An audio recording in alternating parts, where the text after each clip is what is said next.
அனைவருக்கும் வணக்கம். SC ST சட்டம் மற்றும் விதிகளை கண்டிப்பாக பின்பற்றுவதை உறுதி செய்யுங்கள். சென்னை உயர்நீதிமன்றம் காவல் கண்காணிப்பாளர்களுக்கு உத்தரவு 1/7/2025 அன்று வழங்கப்பட்டது. அனைத்து வழக்குகளிலும் இறுதி அறிக்கை காலக்கெடுவிற்குள் தாக்கல் செய்யுங்கள் என்று சென்னை உயர்நீதிமன்றத்தினுடைய நீதியரசர் சொல்லியிருக்கிறாங்க. வாங்க வழக்கினுடைய முழு விவரத்தையும் பார்க்கலாம்.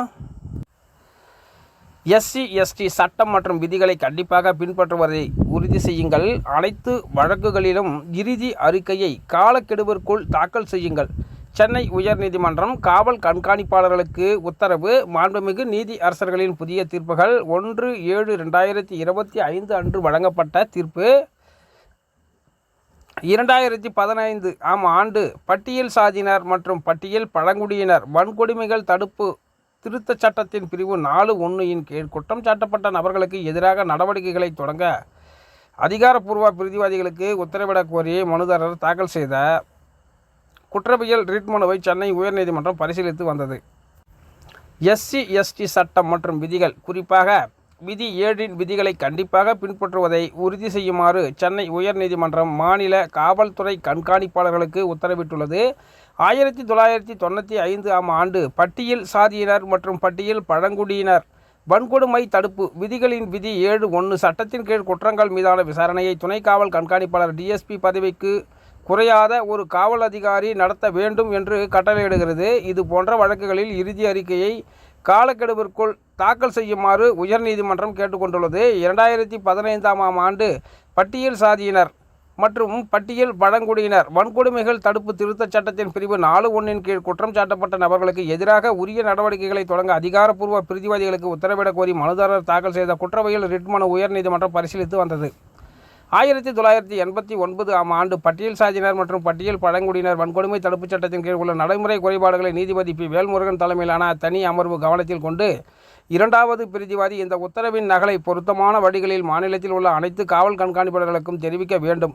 அவர்கள் எஸ்சி எஸ்டி சட்டத்தின் விதிகள் மற்றும் விதிகள், குறிப்பாக விசாரணை அதிகாரியின் பதவி மற்றும் மேற்கூறிய சட்டத்தின் கீழ் பதிவு செய்யப்பட்ட அனைத்து வழக்குகளிலும் இறுதி அறிக்கை காலக்கெடுவிற்குள் தாக்கல் செய்வது தொடர்பான விதி 7 உடன் கண்டிப்பாக இணங்குவதை உறுதி செய்வார்கள் என்று உத்தரவிட்டது. மனுதாரர் சார்பாக வழக்கறிஞர் ஆர். திருமூர்த்தியும் எதிர் மனுதாரர் சார்பாக அரசு வழக்கறிஞர் சி. பிரதாப்பும் ஆஜரானார்கள். உண்மை பின்னணி: மனுதாரர் பட்டியல் சாதி சமூகத்தை சேர்ந்தவர், உடல் ஊனமுற்ற நபர். 1997 ஆண்டு தமிழ்நாடு அரசு நில உச்சவரம்பு திட்டத்தின் கீழ் அவரது தாயாருக்கு 2.9 ஏக்கர் நிலம் வழங்கப்பட்டது. அதன் பின்னர் அவர் அந்த சொத்தை சொந்தமாக வைத்திருக்கிறார்.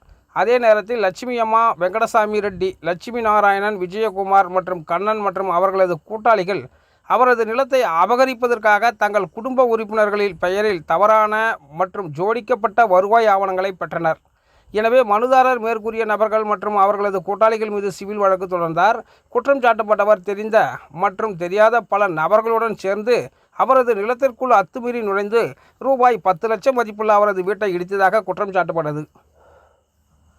மனுதாரர் காவல் நிலையத்திற்கு சென்றார். அங்கு அவர் மிரட்டப்பட்டதாகவும் மனுதாரர் தான் தயாரித்த புதிய புகாரில் கையெழுத்திட்டால் மட்டுமே நடவடிக்கை எடுக்கப்படும் என்று கூறப்பட்டதால் கூறப்படுகிறது.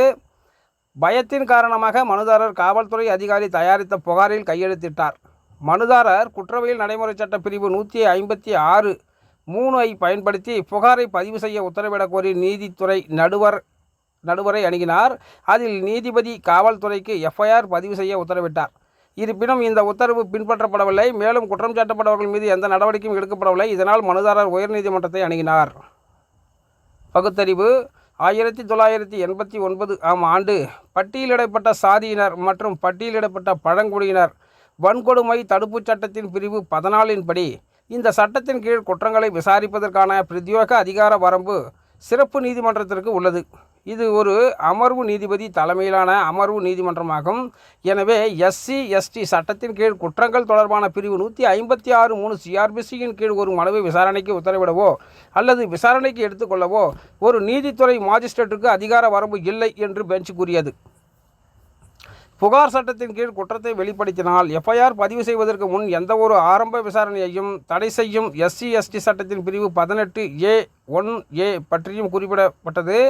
முதற்கட்ட விசாரணை நடத்துவதற்காக மாஜிஸ்ட்ரேட் பிறப்பித்த உத்தரவு எஸ்சி எஸ்டி சட்டத்தின் பிரிவு 18(a)(1)(a) மற்றும் அந்த சட்டத்தின் பிரிவு 14 கீழ் உள்ள வெளிப்படையான தடைக்கு முரணானது என்பதை கருத்தில் கொண்டு அத்தகைய உத்தரவின் அடிப்படையில் காவல்துறையின் அடுத்தடுத்த நடவடிக்கை சட்டத்தில் நிலைத்திருக்க முடியாதது என்று அது தவறானது என்றும் பெஞ்ச் தீர்ப்பளித்தது. 1989 ஆம் ஆண்டு பட்டியலிடப்பட்ட சாதிகள் மற்றும் பட்டியலிடப்பட்ட பழங்குடியினர் வன்கொடுமை தடுப்புச் சட்டத்தின் விதிகளின் கீழ் ஒரு புகார் ஒரு கைது செய்யக்கூடிய குற்றத்தை வெளிப்படுத்தும் போது சட்டத்தின் கீழ் அல்லது குற்றவியல் நடைமுறை சட்டத்தின் கீழ் எந்த ஆரம்ப விசாரணையும் அனுமதிக்கப்படாது என்று இந்திய ஒன்றியம் எதிர் மகாராஷ்டிரா மாநிலம் 2020 வழக்கில் உச்சநீதிமன்றம் தீர்ப்பையும் அந்த அமர்வு குறிப்பிட்டது. மேலும் இந்த வழக்கின் விசாரணை ஒரு காவல் ஆய்வாளரால் நடத்தப்பட்டது. 1995 ஆம் ஆண்டு பட்டியல் சாதியினர் மற்றும் பட்டியல் பழங்குடியினர் வன்கொடுமை தடுப்பு விதிகளின் கீழ் விதி 7(1) SC/ST சட்டத்தின் கீழ் குற்றங்களை விசாரிக்க துணை காவல் கண்காணிப்பாளர் DSP பதவிக்கு குறையாத ஒரு காவல் அதிகாரிகள் நடத்தப்பட வேண்டும் என்று கட்டளையிடுகிறது. விதி 7ஐ பின்பற்றுவது கட்டாயம் என்றும் பரிந்துரைக்கப்பட்ட பதவிக்கு குறைவான அதிகாரிகள் நடத்தப்படும் எந்தவொரு விசாரணையும் சட்டத்தின் அதிகாரம் இல்லாதது என்றும் அது செல்லாததாக கருதப்படும் என்றும் உச்சநீதிமன்றம் பலமுறை கூறியுள்ளது என்று உத்தரவில் கூறப்பட்டுள்ளது. இந்த வழக்கின் சட்டப்பூர்வ குறைபாடுகளை நீதிபதி எடுத்துக்காட்டினார். அதில் பிரிவு 156(3) CRPCயின் கீழ் மனுவை விசாரிக்க SC/ST சட்டத்தின் கீழ் நீதித்துறை நடுவருக்கு அதிகார வரம்பு இல்லை என்பதும் முதற்கட்ட விசாரணை நடத்துவதற்கான உத்தரவு சட்டத்தின் பிரிவு 18(a)(1)(a)க்கு நேரடி மீறலாகும் என்பது அடங்கும். மேலும் துணை காவல் கண்காணிப்பாளர் பதவிக்கு கீழே உள்ள அதிகாரியால் விசாரணை அறிக்கை சமர்ப்பிக்கப்பட்டது. இது SC/ST விதிகளின் விதி 7ஐ மீறுகிறது. அத்தகைய புகார்களை SC/ST சட்டத்தின் பிரிவு 14 கீழ் அமைக்கப்பட்ட சிறப்பு நீதிமன்றத்திற்கு அனுப்ப வேண்டும் என்று கட்டளையும் விதி 7(1) கீழ் கருதப்படும் நடைமுறையை நீதிபதி பின்பற்ற தவறிவிட்டார். அதற்கு பதிலாக சட்டத்தின் கீழ் அதிகார வரம்பு இல்லாத நீதிமன்றத்தால் புகார் தவறாக ஏற்றுக்கொள்ளப்பட்டு தீர்க்கப்பட்டது. எனவே நீதிபதியும் பிரதிவாதி காவல்துறையினரும் SC/ST சட்டத்தின் கீழ் உள்ள சட்டப்பூர்வ திட்டத்தை அதன் கீழ் உருவாக்கப்பட்ட விதிகளையும் வெளிப்படையாகவோ புறக்கணித்துள்ளார் என்று பெஞ்ச் கருதியது. எனவே நீதித்துறை நடுவரின் உத்தரவை ரத்து செய்து பிரிவு 156(3) CRPCயின் கீழ் மாஜிஸ்ட்ரேட் முன் தாக்கல் செய்யப்பட்ட மனுவை பிரிவு 154 CRPCயின் கீழ் புகாராக கருதி அதை முதல் தகவல் அறிக்கையாக பதிவு செய்யுமாறு காவல்துறை கண்காணிப்பாளருக்கு பெஞ்ச் உத்தரவிட்டது. வழக்கு தலைப்பு முனிராஜ் எதிர் ஸ்டேட் வழக்கு எண் WP CRL எண் 133/2025. மேற்காணப்பட்டுள்ள தீர்ப்பில் உள்ள சட்டப்பிரிவுகளை பற்றி நம்ம பார்க்கலாம். 2015ஆம் ஆண்டு பட்டியல் சாதியினர் மற்றும் பட்டியல் பழங்குடியினர் வன்கொடுமைகள் தடுப்புச் சட்டத்தின் பிரிவு 4(1) பட்டியல் சாதியினர் மற்றும் பட்டியல் பழங்குடியினருக்கு எதிரான வன்கொடுமைகளை தடுக்கும் பொருட்டு குற்றங்களை தெளிவாக வரையறுக்கிறது. இந்த சட்ட திருத்தம் ஏற்கனவே உள்ள குற்றங்களை திருத்துவதுடன் புதிய குற்றங்களை சேர்க்கிறது. இது 1989 ஆம் ஆண்டின் சட்டத்தை திருத்தி அமைத்து 2015இல் நடைமுறைக்கு வந்தது. மேலும் இந்த சட்டத்தின் பிரிவு 4(1) பட்டியல் சாதியினர் மற்றும் பழங்குடியினர் மீதான வன்கொடுமைகளுக்கு எதிரான நடவடிக்கைகளை வலுப்படுத்தவும் குற்றவாளிகளுக்கு எதிரான தண்டனைகளை கடுமையாக்கவுமே கொண்டுவரப்பட்டது. இந்த திருத்தத்தின் மூலம் சமூக நீதி மற்றும் சமத்துவ உறுதி செய்யப்படுவதோடு வன்கொடுமைகளுக்கு ஆளாகும் பட்டியல் இன மக்களுக்கு நீதி கிடைக்கவும் வழிவகை செய்யப்படுகிறது. இதன் முக்கிய அம்சங்கள் குற்றங்கள் வரையறை பட்டியல் சாதியினர் மற்றும் பழங்குடியினருக்கு எதிரான வன்கொடுமைகளை தொடர்பான குற்றங்களை தெளிவாக வரையறுக்கிறது. சட்ட திருத்தம் ஏற்கனவே உள்ள சட்டத்தில் உள்ள குறைபாடுகளை நிவர்த்தி செய்து புதிய குற்றங்களை சேர்த்துள்ளது. தண்டனை வன்கொடுமை குற்றவாளிகளுக்கு எதிரான தண்டனையை கடுமையாக்குகிறது. சமூக நீதி பட்டியலின மக்களுக்கு எதிரான வன்கொடுமைகளை தடுத்து சமூக நீதியை நிலைநாட்ட உதவுகிறது. அடுத்த பிரிவு பார்த்திங்கன்னா SC/ST சட்டம் என்பது பட்டியல் இனத்தவர் மற்றும் பழங்குடியினர் மீதான வன்கொடுமைகளை தடுப்பதற்காக இயற்றப்பட்ட ஒரு சட்டம். இந்த சட்டத்தின் கீழ் விதி 7 ஆனது வன்கொடுமை செய்பவர்களுக்கு எதிரான விசாரணை நடத்துவதற்கான நடைமுறைகளை குறிக்கிறது. விதி 7(1) கீழ் ஒரு விசாரணை அதிகாரி குறிப்பிட்ட காலத்திற்குள் நியமிக்கப்பட வேண்டும். விதி 7(2) கீழ் விசாரணை அதிகாரி குற்றச்சாட்டு மற்றும் தவறான நடத்தை அல்லது குற்றச்சாட்டுகளின் அடிப்படையில் பல்வேறு ஆவணங்களை சம்பந்தப்பட்டவர்களுக்கு அனுப்ப வேண்டும். SC/ST சட்ட விதிகள் மற்றும் SC/ST சட்டம் மற்றும் விதிகள் பற்றி விரிவாக SC/ST சட்டம் பட்டியல் சாதி மற்றும் பழங்குடியினர் வன்கொடுமைகள் தடுப்புச் சட்டம் 1989 என்பது இந்தியாவில் பட்டியல் இனத்தவர் மற்றும் பழங்குடியினருக்கு எதிராக இழைக்கப்படும் வன்கொடுமைகளை தடுக்கவும் அத்தகைய குற்றங்களை தடுப்பதற்கான சிறப்பு ஏற்பாடுகளை செய்வதற்காகவும் கொண்டு வரப்பட்டது. நோக்கம் சாதி மற்றும் இன அடிப்படையில் வன்கொடுமைகளுக்கு உள்ளாகும் பட்டியல் இனத்தவர் மற்றும் பழங்குடியினரின் உரிமைகளை பாதுகாப்பதே இந்த சட்டத்தின் முக்கிய நோக்கமாகும். விதிகள் இந்த சட்டத்தின் விதிகள் வன்கொடுமைகளை செய்தவர்களுக்கு எதிரான குற்றவியல் நடவடிக்கைகளை விளக்குகின்றன. மேலும் இந்த சட்டத்தின் கீழ் பாதிக்கப்பட்டவர்களுக்கு நிவாரணம் மற்றும் மறுவாழ்வுக்கான ஏற்பாடுகள் செய்யப்பட்டுள்ளன. விதி 7 வன்கொடுமை தடுப்புச் சட்டத்தின் கீழ் விசாரணையை நடத்துவதற்கான வழிமுறைகளை கூறுகிறது. இதன்படி விசாரணை அதிகாரி குறிப்பிட்ட காலத்திற்குள் நியமிக்கப்பட வேண்டும் மற்றும் குற்றச்சாட்டுகள் தொடர்பான ஆவணங்களை பாதிக்கப்பட்டவர்களுக்கு அனுப்ப வேண்டும். சிறப்பு நீதிமன்றங்கள் இந்த சட்டத்தின் கீழ் வன்கொடுமை வழக்குகளை விரைவாக விசாரிக்க சிறப்பு நீதிமன்றங்கள் அமைக்கப்பட்டுள்ளன.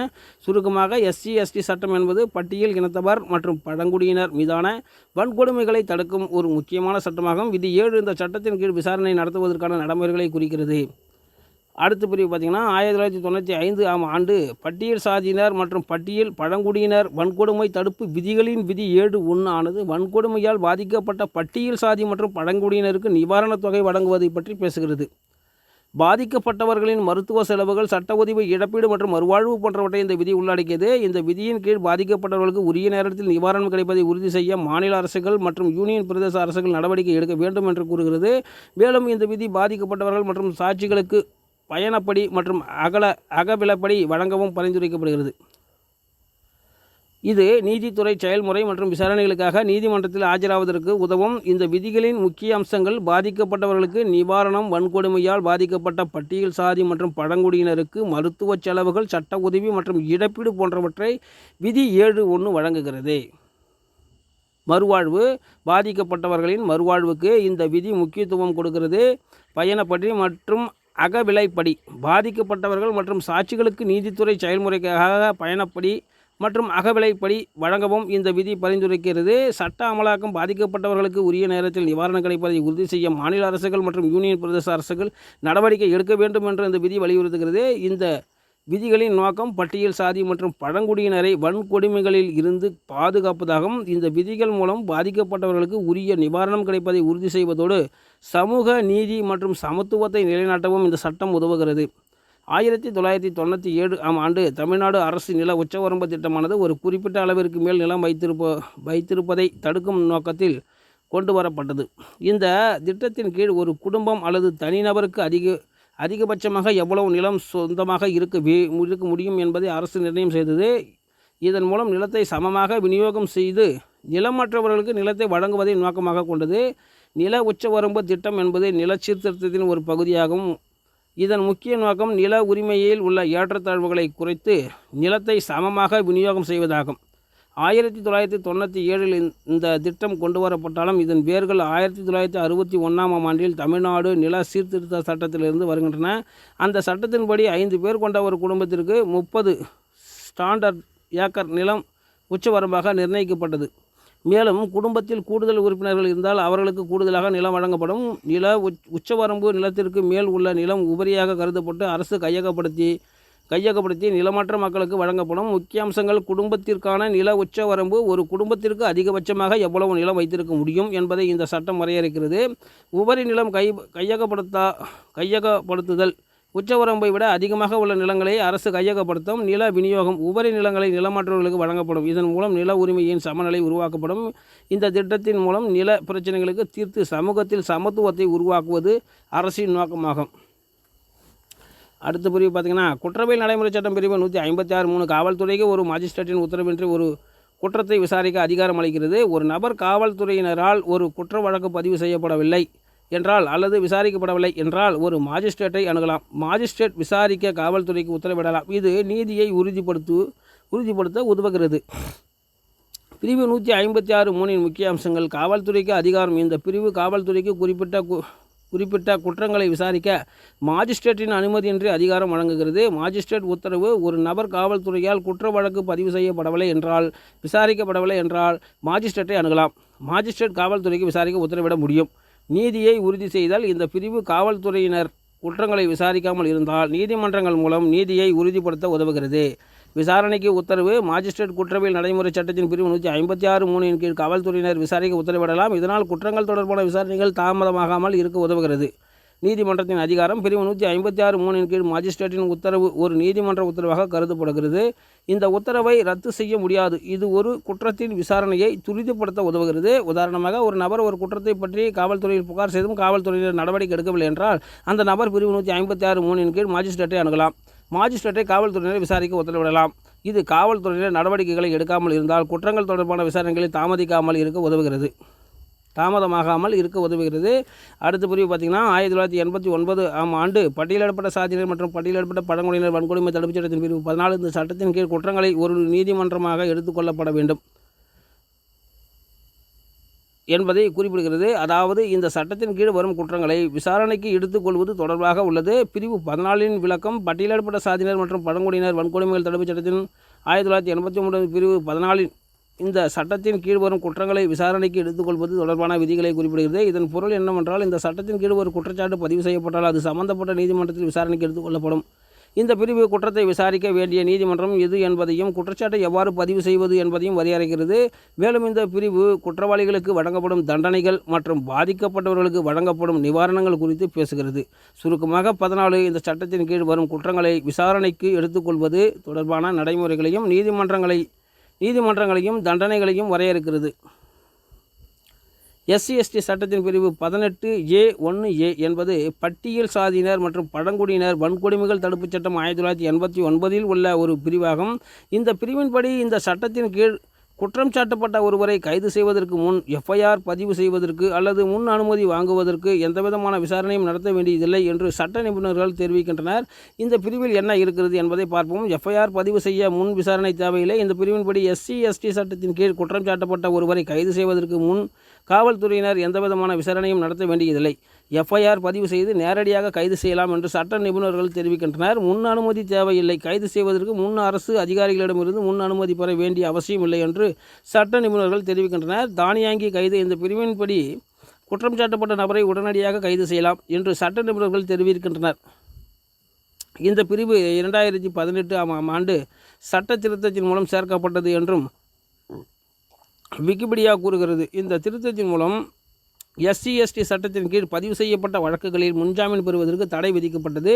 சுருக்கமாக இந்த பிரிவு SC/ST சட்டத்தின் கீழ் பதிவு செய்யப்படும் வழக்குகளில் குற்றம் சாட்டப்பட்ட நபரை உடனடியாக கைது செய்ய வழிவகை செய்கிறது என்று சட்டம் தொடர்பான இணையதளங்கள் தெரிவிக்கின்றன. இன்றைய பொதுமக்கள் இலவச சட்ட விழிப்புணர்வு பதிவு. நான் உங்கள் தோழர் மகாவிஷ்ணு. அடுத்து பார்த்தீங்கன்னாக்கா ஒரு சிறப்பான ஒரு தீர்ப்புடன் உச்சநீதிமன்றம் வழங்கப்பட்ட ஒரு தீர்ப்புடன் வருகிறேன். நன்றி, வணக்கம்.